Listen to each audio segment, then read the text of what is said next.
Close your mic.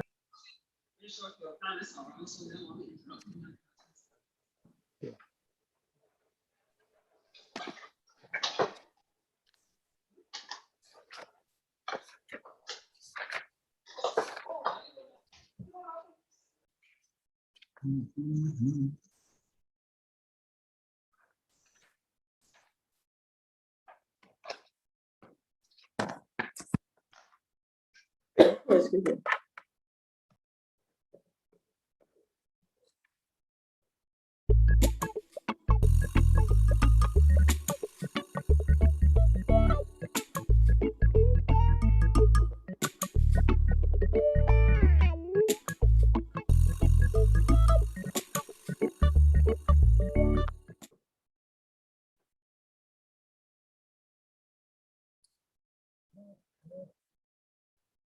Good morning, everyone. I would like to call this meeting to order so we can start at this point in time. The Honorable Mia Motley, Prime Minister of Barbados, Permanent Secretary of the Ministry of Maritime Affairs and the Blue Economy, Sonia Foster, Dr. Yolanda Aline, Chairperson of the Public Inquiry, Dr. Leo Brewster, Director of the Coastal Zone Management Unit, Raul Medina Santa Maria, Director of IH Cantabria, consultant to prepare the draft plan, members of the press, colleagues, ladies and gentlemen. My name is Alison Wiggins, and I have the honor of taking you through the proceedings this morning. It gives me great pleasure to welcome you to this national launch for the public inquiry into the draft Integrated Coastal Zone Management Plan. This plan was developed out of the work done in the Coastal Risk Assessment and Management Plan, which was funded by the Inter-American Development Bank and the government of Barbados. This program was developed in an effort to address the challenges related to the negative impacts of climate variability and climate change, and make Barbados more resilient to risk from hazards. The plan is one of the important deliverables of the Coastal Risk Assessment and Management Plan and builds on the previous work carried out for the 1997-1998 plan by mainstreaming climate change and disaster risk management. The public inquiry that we're about to embark on is an important part of the approval process of the plan. It provides the opportunity for all stakeholders to make comments on the contents of the plan. The plan should therefore not be seen or viewed as a document solely belonging to the Coastal Zone Management Unit, but one which was developed by Barbados for Barbados. We encourage everyone to make your comments known. The property owners, the workers on the beach goers, beach vendors, everyone to make an input into the plan, as the coastline is where we live, play, and work. It is our coastline. Let us preserve it for us and generations to come.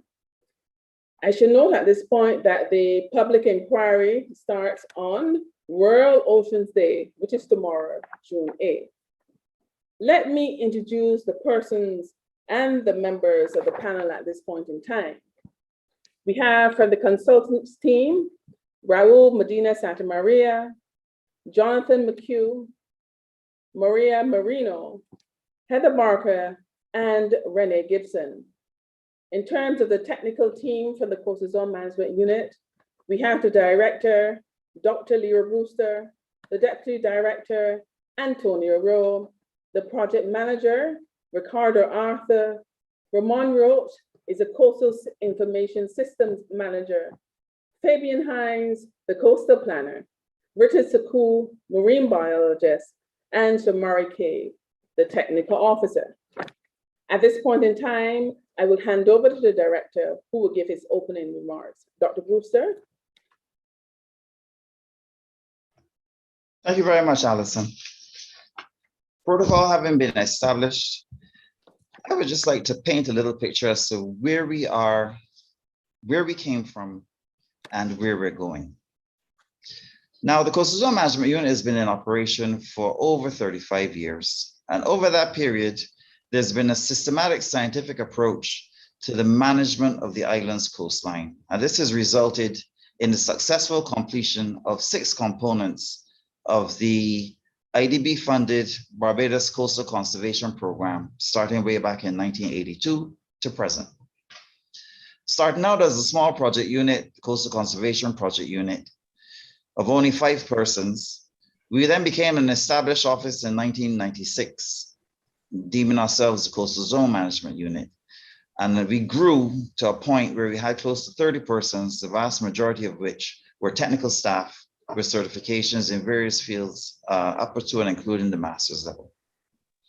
The scientific formula for operating the functioning of the office has worked well for us over the project implementation process and led us from diagnostic studies to pre-feasibility and pre-investment studies in the 90s to institutional strengthening in the mid-90s to the East Coast study in the late 90s, 96 to 98, and the creation of the second Integrated Coastal Zone Management Plan. The first one was done in 95, 96, just for the West and South Coast. But the 98 plan encompassed both the East Coast study work as well as the 95, 96 West and South Coast studies. After that, then we went into a period of coastal investment where we did the coastal infrastructure program, and resulting out of that came the generational shoreline stabilization and enhancement works done through the facilities of the consultants Baird and Associates, which resulted in the Richard Haynes Boardwalk being completed, as well as the West Coast Access Way stretching from Beachlands up to Villas on the Beach.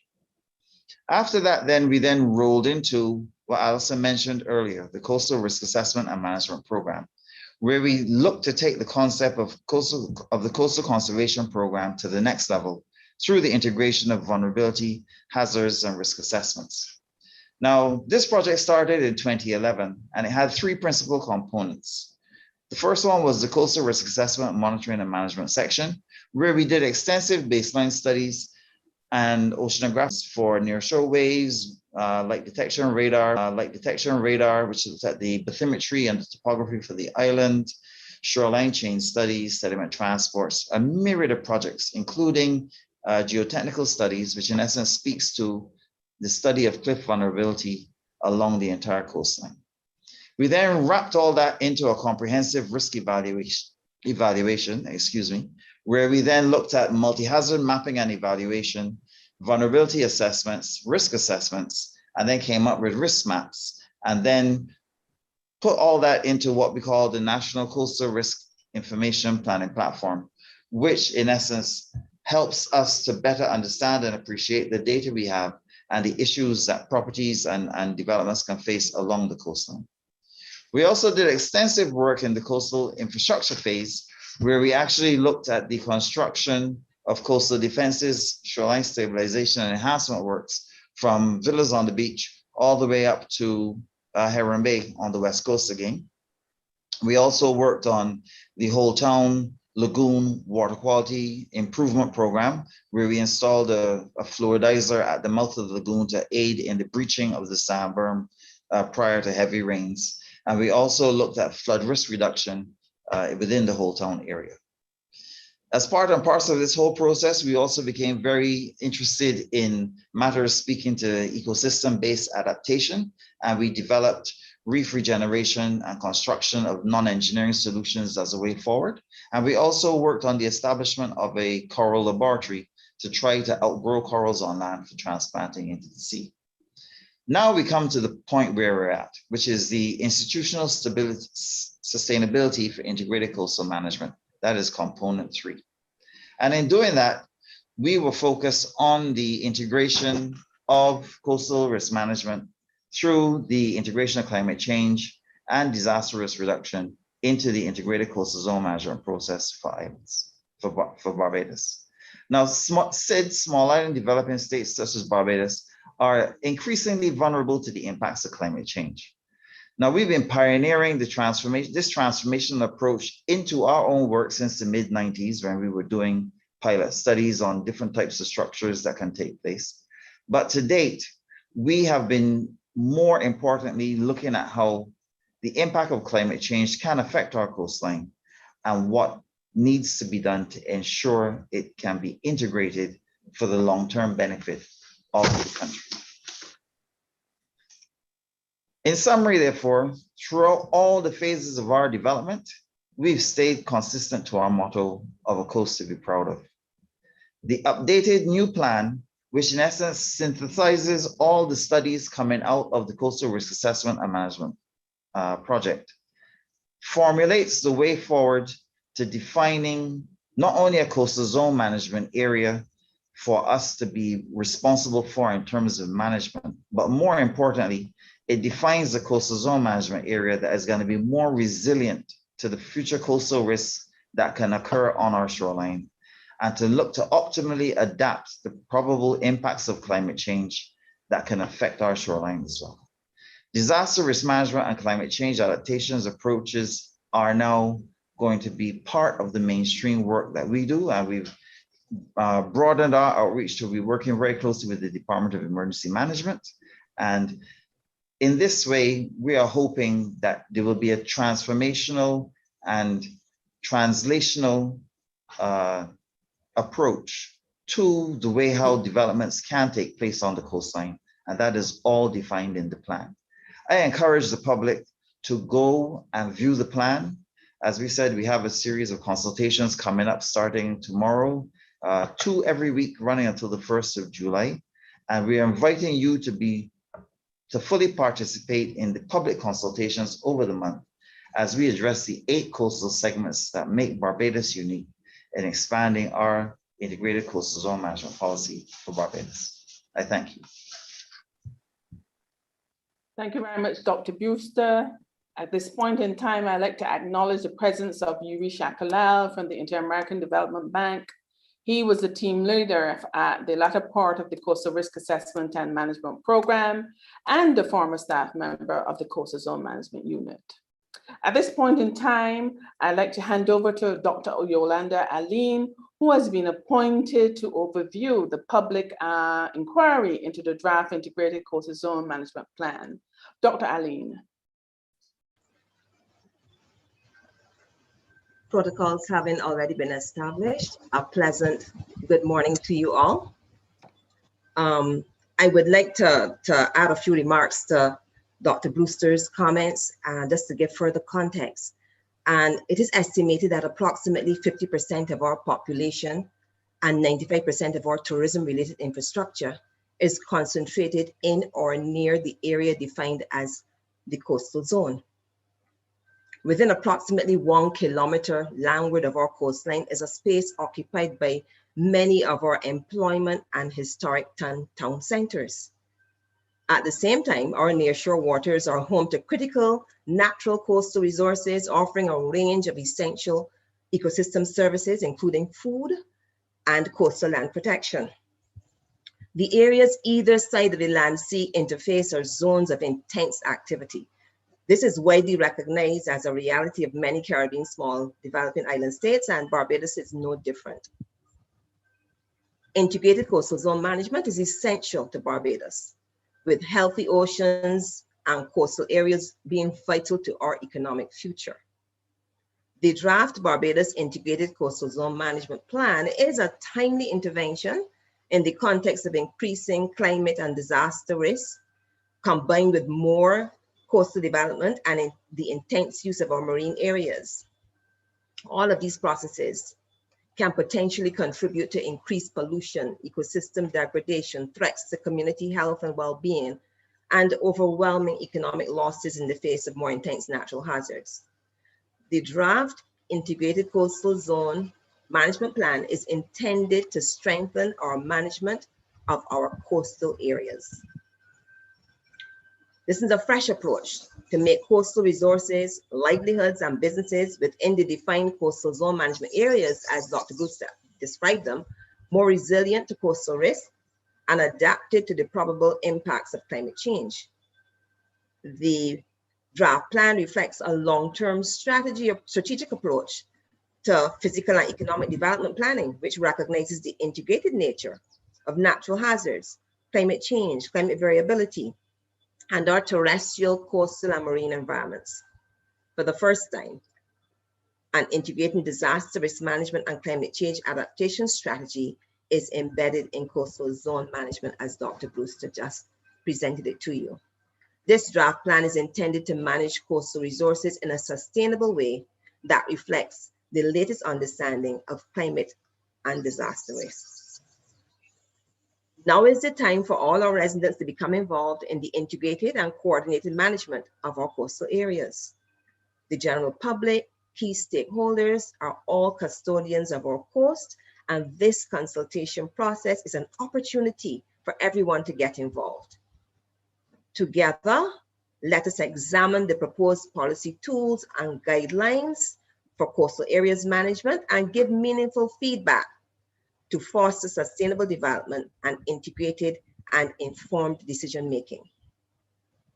As Dr. Brewster just said, there are 8 public consultation meetings coming up, virtual meetings every Tuesday and every Thursday for the next 4 weeks from 6 to 8 p.m. Public involvement is important to making the plan work, and we residents are the ones who live, do business, and have fun in these coastal areas. Each meeting will be looking at a different sub-area, that's to say a different geographical strip along our coastline. So for me, it is a privilege to be a part in this process, and I look forward to full public participation in the review of the draft Integrated Coastal Zone Management Plan over the next few weeks. I thank you, and I pass you back to Ms. Wiggins. Thank you very much, Dr. Aline. At this point in time, I'd like to introduce the consultants who prepare the draft plan. The consultants are from IH Cantabria in Spain, and I'd just like to give you a little background on the organization at Cantabria before we go and introduce the individuals from that organization. IH Cantabria is a joint research institute that emerged thanks to the collaboration between institutions, the University of Cantabria and the Government of Cantabria, represented through the Foundation for the Institute of Environmental Hydraulics of Cantabria. IH Cantabria was created in March 22nd, 2007, which happened to be World War Day, when 2 research groups from the Advanced School for Civil Engineering at the University of Cantabria, which had been engaged in intensive scientific technical activity in subjects related to continental and coastal water engineering, combined into one. There are very many activities that the Institute is involved in, but 3 of the most common ones are basic and applied research, technology transfer, and training. So the team is made up this morning of Raul Medina Santa Maria, who's the director of IH Cantabria, Mr. Jonathan McHugh, Miss Maria Marino, Heather Barker, and Renee Gibson. Let me go on now to the remarks from the Ministry of Maritime Affairs and the Blue Economy, and this is going to be presented by the Permanent Secretary, Sonia Foster.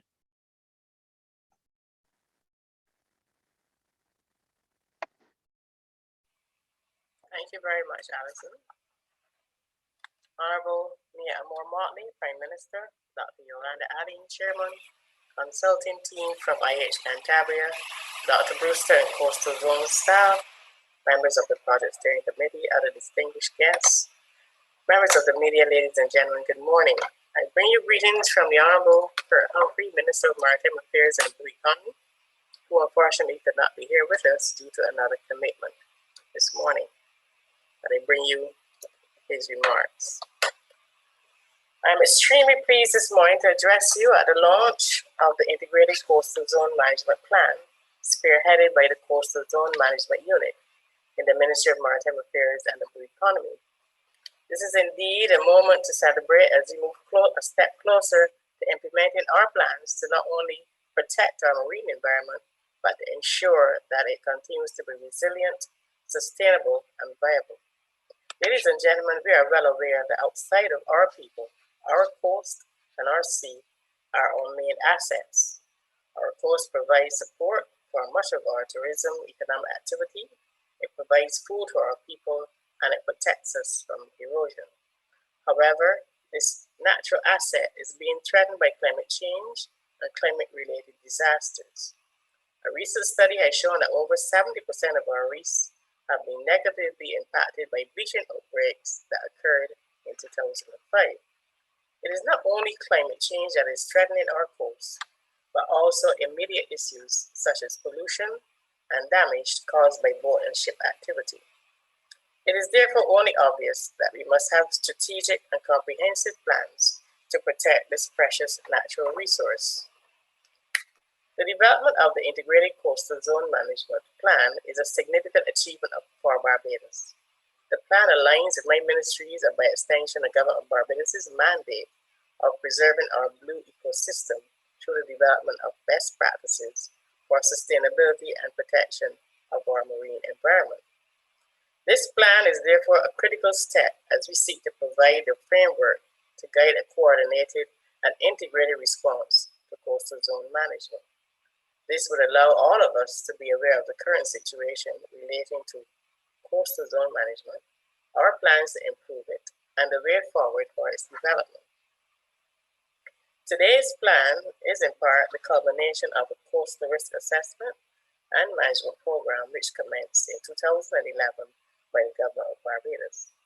As a project undertaken in collaboration with the Inter-American Development Bank, the program aimed to build capacity in integrated coastal risk in Barbados. This was to be done by incorporating disaster risk reduction and climate change adaptation in the planning, engineering, controlling, and monitoring of the coastal zone.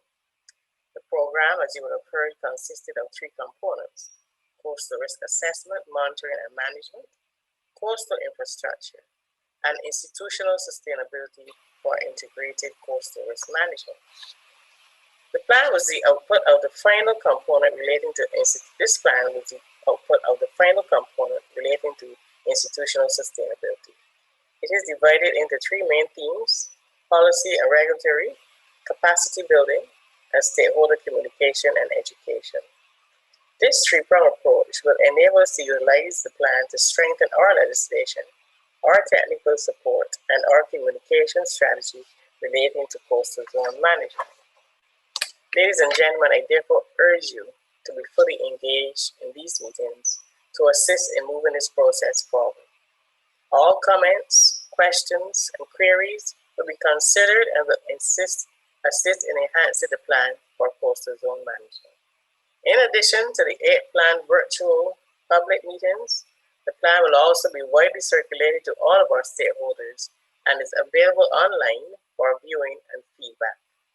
Stakeholder input, as you would have heard, is critical, as public awareness and input are key in managing the risk to our coastal zone and reducing the negative effects. The question therefore remains as to how this plan will be utilized to bring about change in managing our coastal zones. The detailed outcomes include achievement of sustainable socio-economic development, improved management of coastal resources, increased adaptive capacity to manage climate and disaster risk, coordinated governments of the integrated coastal zone management, and strengthening of its delivery in all relevant sectors. Beyond managing and protecting the coastal zones, the outcomes from the plan will incorporate additional management of areas relating to beach point access, flood mitigation measures, the high water mark, and building lines. Following the extensive review and feedback, the Coastal Zone Management Unit will be taking the next step to amend the Act to make it a more modern instrument that is fit for purpose, that will guide the monitoring and regulating of coastal zones in a manner that is based on the latest guidance and science on climate change and disaster risk management. I want to take this opportunity to thank the Coastal Zone Management Unit for being leaders in this program, and I'm happy that they have taken steps to engage all stakeholders in meaningful dialogue to create a plan that is comprehensive and all-encompassing. I also wish to thank our international partners, the Inter-American Development Bank, for providing support in developing this very important plan, which can be used as a standard that can be shared with our regional counterparts, recognizing that our Caribbean neighbors are all vulnerable to coastal risk. Ladies and gentlemen, we know the problems facing our coastal zone. We know we have to have a plan on how to manage them, and we know that these plans must incorporate urgent and sustainable solutions. Therefore, I wish for you to fully participate in these discussions, and I expect that we will have a final plan that provides a roadmap to not only deliver sustainable socio-economic development for Barbadians, but lays the foundation for improved resilience of Barbados' coastal resources. I thank you. Thank you very much, Permanent Secretary Foster. At this point in time, I would like to invite the Prime Minister, the Honorable Mia Amor-Motley, to give the feature address. Prime Minister.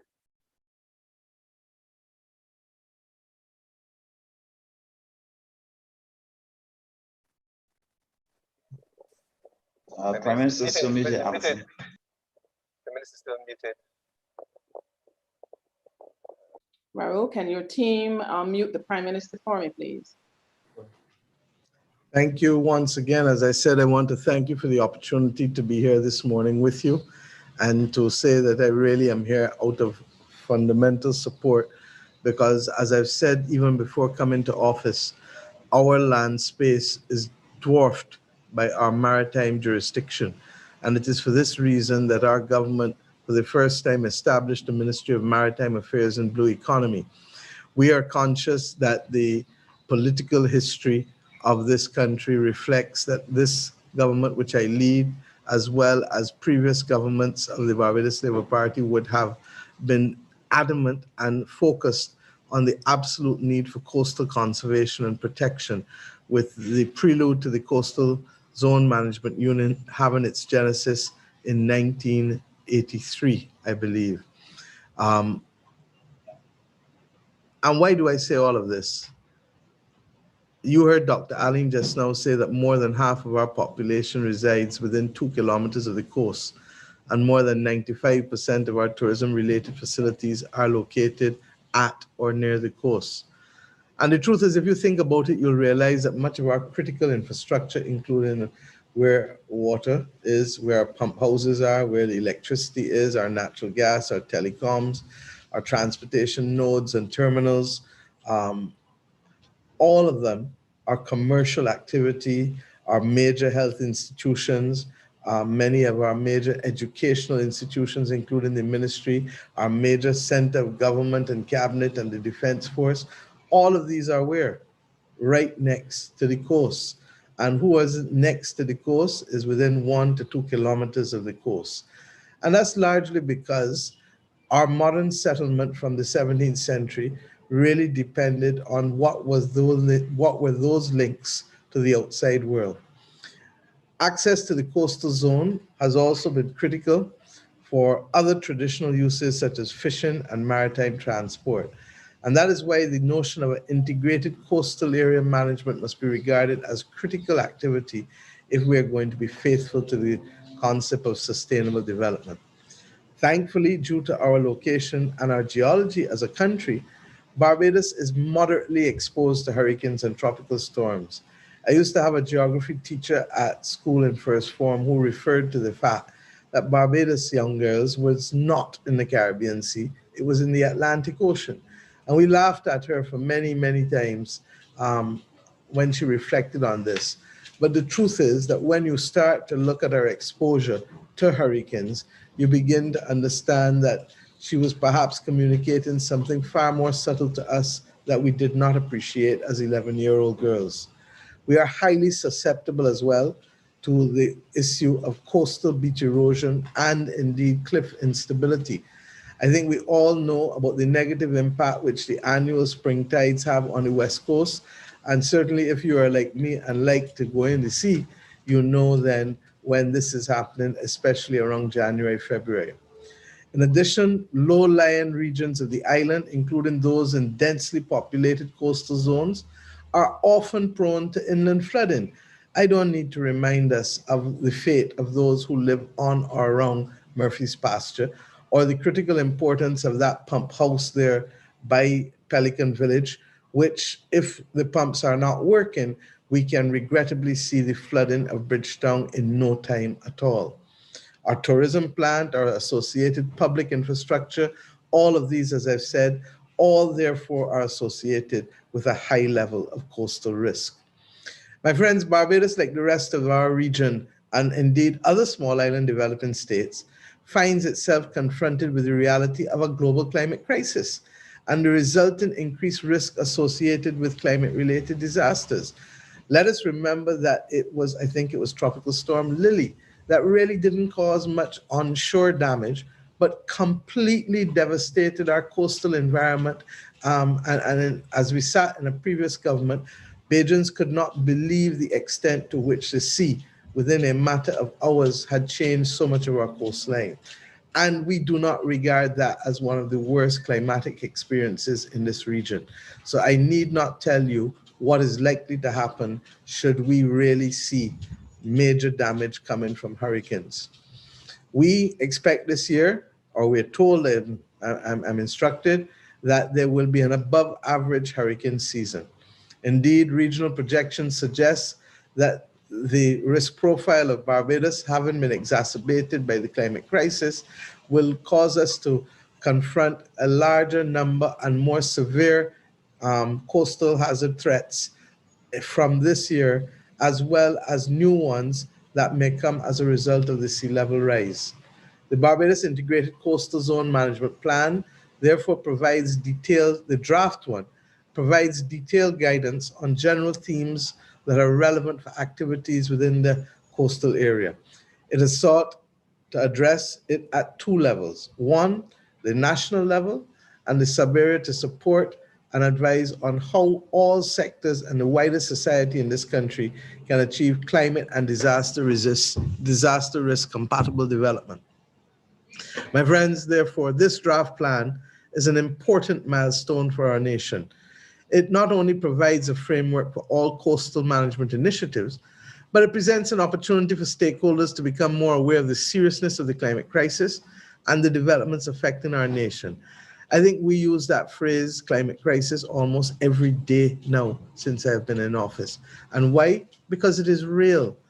We believe that the seriousness of this threat will be a catalyst for all kinds of programs, as we've already started with our own flagship Roofs to Reefs program, which is intended to be holistic and to be an integrated national initiative for the resilient development of our nation. It makes no sense us coming with all these multiple small programs and not being able to deal with the real threat that we face from roofs to reefs, literally from our houses to what happens within our maritime environment. This program therefore provides for a response at the individual level, at the community level, at the level of the nation, and is really a joined up public-private investment program founded on principles of sustained development and indeed the reality of our understanding of the climate crisis. We will seek to advance social and environmental circumstances of Barbadians that are affected, as I said, whether it is from your housing with the roofs or whether it is from the reefs that are affected both not only by climate, but also by the agricultural runoff, which has the capacity to destroy the vital coral reefs that surround our island. At the end of the day, what we want to see is an improvement in our living conditions, and that our infrastructure is more resilient to the impacts of the worsening climate crisis and indeed some of the other natural disasters, as we've seen this year with the ashfall that came with the unfortunate eruption of La Soufrière in our sister nation, St. Vincent. All of this, my friends, is aimed, why? To make it easier for us to recover quickly after disaster. We know that disasters will come. The question is, how quickly can we pick up and get on with the business of the country, the business of individual households, the well-being of individual citizens after a disaster, just as we've had to do from April with the ashfall that we were confronted with that eruption. While this draft program seeks to improve, and not the draft program, sorry, the Roofs to Reefs program seeks to improve our housing stock and our access to water and sanitation and other amenities, as I've said earlier, it also therefore will pay sufficient attention to those gullies and coral reefs and the interconnected nature of what is happening there. The trees and the reef structures, we all know, play critical roles in reducing the impact of high intensity wind and wave events that are normally associated with tropical storms and hurricanes. And let us not believe that we're immune, because we saw what Hurricane Maria did in Dominica, hitting land on Dominica first as a Category 5 hurricane. And Barbadians need to be sensitive and appreciative of the fact that what in catch in Passia. And I keep making that point because for many of us, for example, we were unaware of the risk of a global pandemic. Many have not read about the 1918 to 1920 Spanish flu. And look how this simple global pandemic has consumed every human being on this earth over the course of the last 16, 17 months. So coming back to coastal zone management, it is even more critical, therefore, that we have a proactive approach at this specific time of the climate crisis. We are at the beginning of the United Nations Decade of Ocean Science for Sustainable Development, 2021 to 2030. Yes, this decade. And this month in particular is World Environment Month. And I'm told tomorrow is World Oceans Day that we need to celebrate. There therefore is a confluence of events in this month of June 2021. And it happens that a country that is literally surrounded by water has greater jurisdiction over its maritime environment spatially than it does over its land.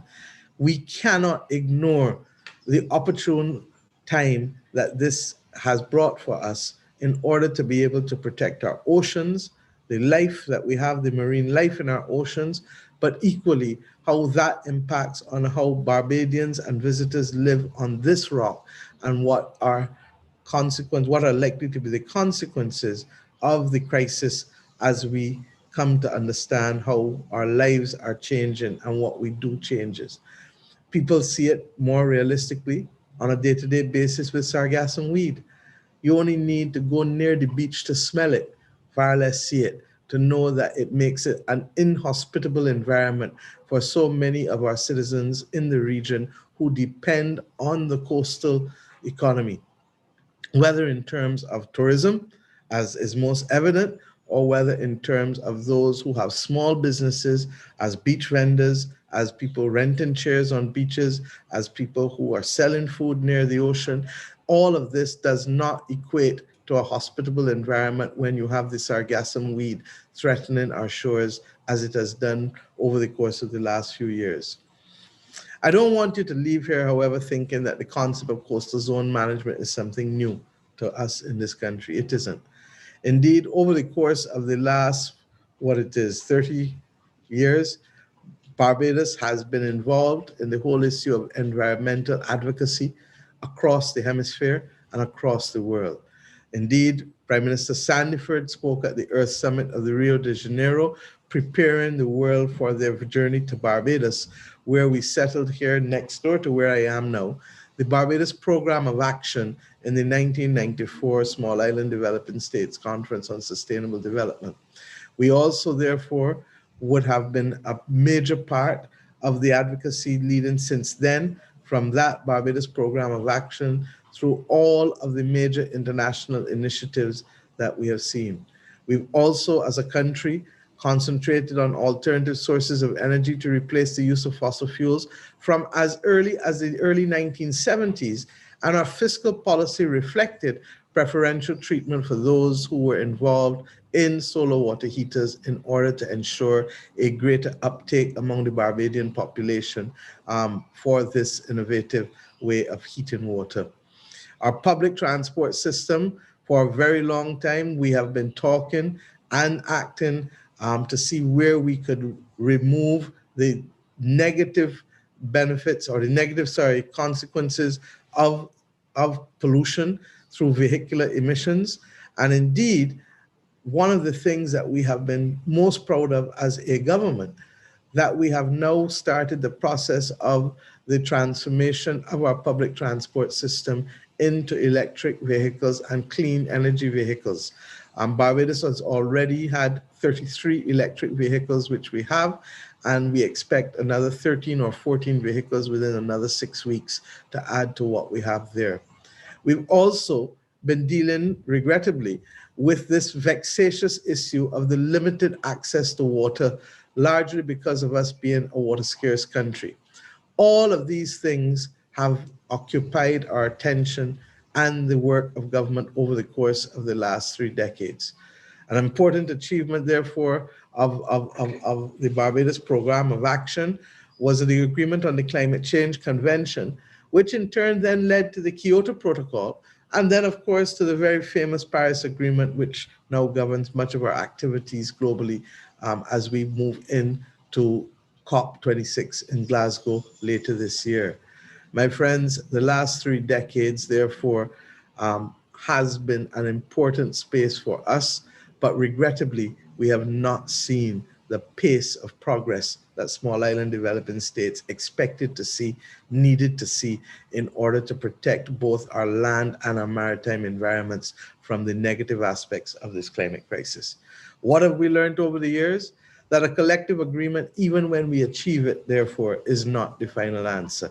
I once had a parliamentary colleague who said, you cannot legislate out away a culture. And he was absolutely correct, because it therefore requires the political will and action of individuals, of companies, and of countries. But having that collective agreement is, in fact, the beginning of a course of action that will allow us to find remedies. And as a small island developing state, it is incumbent on all of our citizens to understand what those remedies potentially can be. And very often, governments do not translate what they have committed to at the macro level in collective agreements to the kinds of micro action, individual action that citizens and indeed countries and communities need to take within their own framework. That is why I was so happy for young Barbadians who are beginning to take an active interest in this area. And whether it is the excellent work of those who want to defend our biological diversity with the Sea Turtle Project, or whether it is those who want to work simply on advocacy, like the young kids that I've been meeting with from our school system, I want to encourage them. In addition to those who have worked across all lines, and I mean all lines, because there is no partisan politics in the preservation of our environment. And I want to thank the opposition Senator Crystal Drakes, who has also with her team been working with a team of young Barbadians who believe that it is the responsibility of each of us and not simply the government in order to preserve our coastal environment. And indeed, what I like to say, to pay forward with the rebuilding of our coral reefs. I hope, my friends, that the work of this draft integrated coastal management framework will excite Barbadians into understanding what are some of the other opportunities that are available to us in order to protect this, our homeland. It's the only place we have. We talk about the rock, perhaps we need to talk about the rock and the ocean going forward, because once we begin to understand that that ocean, which is 424 times the size of the rock, requires our daily preservation, our daily activities, then we will begin to turn the corner. And much is not always available to us to correct as quickly as we would like. And that is why I want to thank the Minister of Maritime Affairs and Blue Economy for taking the issue of the CZMU's report with respect to the coastal damage that has been occasioned from the cruise ships who we were seeking to help in this most difficult time of a global pandemic, when we were able to help them transit, allow through Barbados 21,000 passengers to be able to go back to their families and their homes, that there regrettably has been some damage. I have every confidence that the conversations will take place, guided by the experts within CZMU, guided by the experts within the Coastal Zone Management Unit, guided by the experts generally hemispherically, in order to see how best we can create both a living for our people while at the same time protecting the environment for future generations who want to be able to be there. I want to end on this point. I have a love for the sea, and it's one of the few things that has sustained me even through this job. The bottom line is that our coastal environment has changed during the course of my life. I remember as a child seeing and stepping regrettably on cobblers and on black black sea urchins on the West Coast. I walk the West Coast now and hardly see a single one.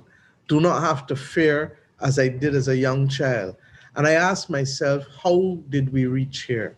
And what is it that we need to do to protect ourselves as we go forward as a nation to ensure that there are children and grandchildren of persons today who will be able once again to see the kind of diversity in our marine life that many of us saw since independence.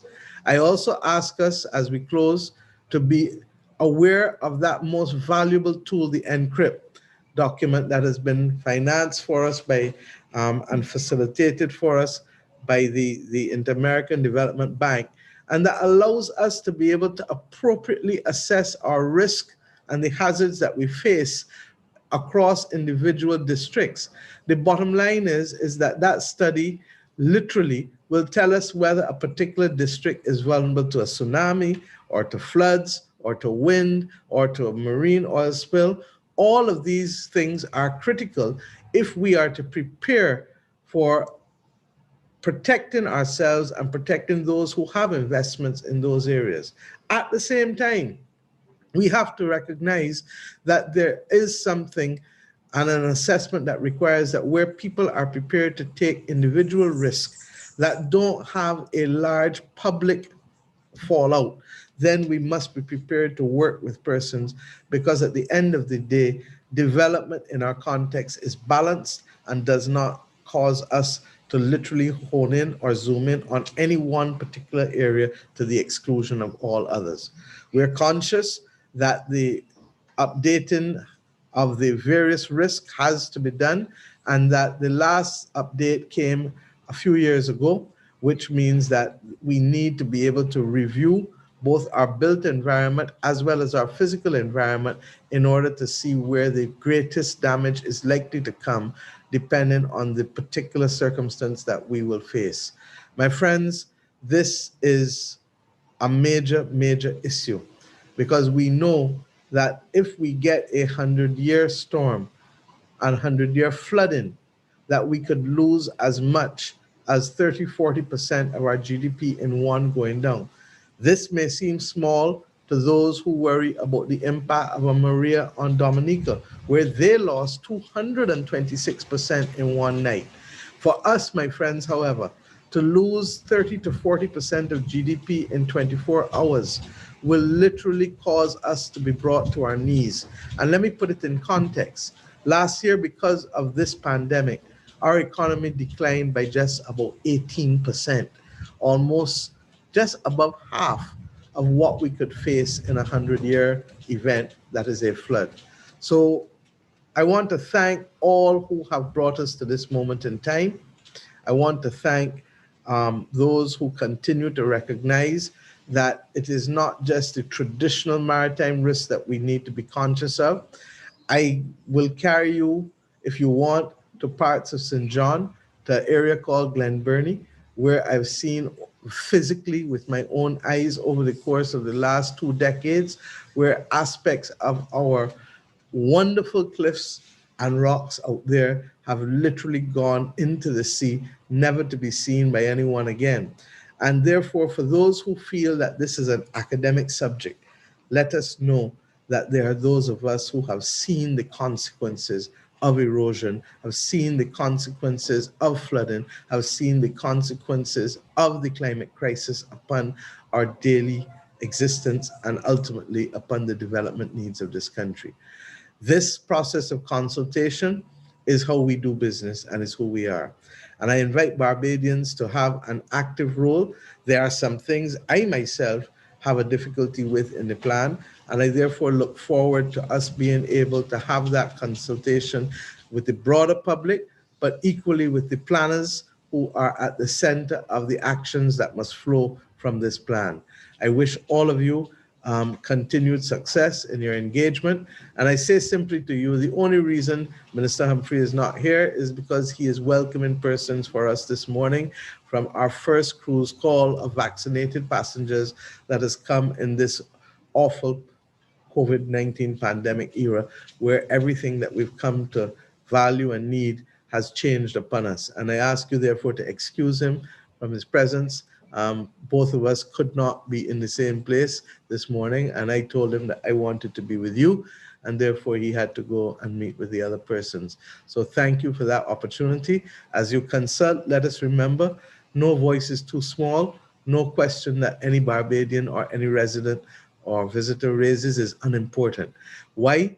Because it is only when we have that kind of vigorous consultation that we will get the best possible policy framework that will protect those of us today, but more importantly, that will sustain the environment as a hospitable and nurturing environment for our marine life and for our citizens over the course of the next century. I'm obliged to you. Thank you very much. Thank you very much, Prime Minister. It's a pleasure having you here today to deliver the feature address. At this point in time, we go into the question and answer session with the members of the media. What we would like you to do, you can state your name and your organization using the question and answer feature at the bottom of your screen. For those other persons, we have 8 meetings that we have planned over the next month, and we would like you to join us in those meetings where you have the opportunity to really voice your comments at that particular time. But for this meeting today, we're inviting the media to ask their questions, and we will endeavor to answer every single one of your questions here today. So I open the floor to the media to type your questions, and I will read them out for you as soon as I get them. So I look forward to your questions, if you have any.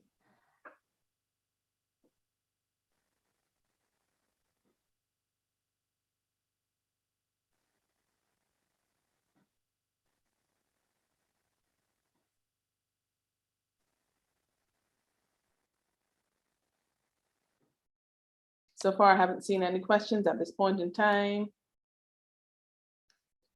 I see we have Akil Lovell from Starcom Network, Randy Bennett from Barbados Today, Janelle Riley Thornhill from the Barbados Advocate.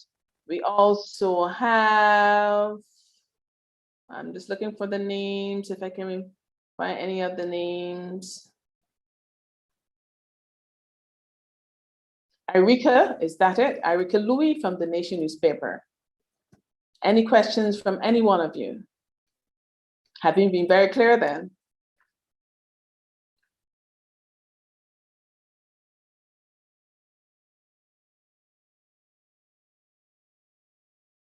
If you don't have any questions, I'd like to ask the Deputy Director of the Coastal Zone Management Unit, Mr. Antonio Rowe, to give the vote of thanks and his final closing words.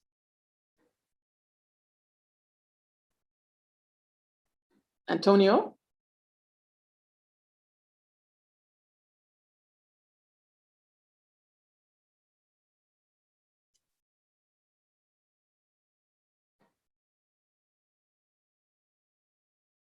Antonio, we can't hear you. Good afternoon. Sorry, it's we're just receiving a call about dumping in the sea garbage. Sorry about that. Okay, so there are no questions? No, I haven't seen any questions as yet, but I'm sure that they will come at the individual meeting. Okay, then, well, good afternoon all. Protocol being established. I wish to thank the moderator, Alison, for giving me the opportunity to give the vote of thanks for this national launch of the public consultation on the draft integrated coastal zone management plan. I would like to thank the Prime Minister, the Honorable Mayor Amor Motley, and our Permanent Secretary, Ms. Sonia Foster, for making time in their busy schedules to participate in the launch. It certainly underscores government's commitment at the highest level to the implementation of this CZMU plan has its benefits to the nation, environmentally, socially, and economically cannot be understated. I would like to thank all the people that assisted in some way with the organization of this launch. Staff of CZMU, some of who are panelists here today, and others who have signed on to the general public, thank you very much. The consultants, IH Cantabria, Mr. Jonathan Q, and the communication specialist, Heather Barker, and their team, particularly for the implementation of a very good communication strategy leading up to the launch. And they set up this platform which allowed us to facilitate this virtual launch. Dr. Ali for graciously agreeing to be the chairperson for this public consultation process. The Inter-American Development Bank for their long-standing partnership as it relates to the provision of funding and technical assistance in our journey to this point. Members of the Project Steering Committee for their invaluable contributions to the compilation of the draft CZMU plan of policies. Thank the members of the media for their presence here, and of course the general public who have logged on today or have sent questions or comments online. We hope you continue this journey with us, and looking forward to seeing you at some, if not all, of the ensuing 8 sub-area public stakeholder meetings. Thank you all again for making this event a success.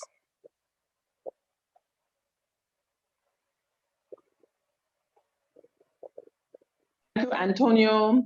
As you mentioned, we have 8 meetings coming up based on the different sections of coastline of Barbados. We have the first one tomorrow, June the 8th, from 6 p.m. to 8 p.m. And that will be dealing with sub-area from South Point in Christchurch to Kittredge Point in St. Philip.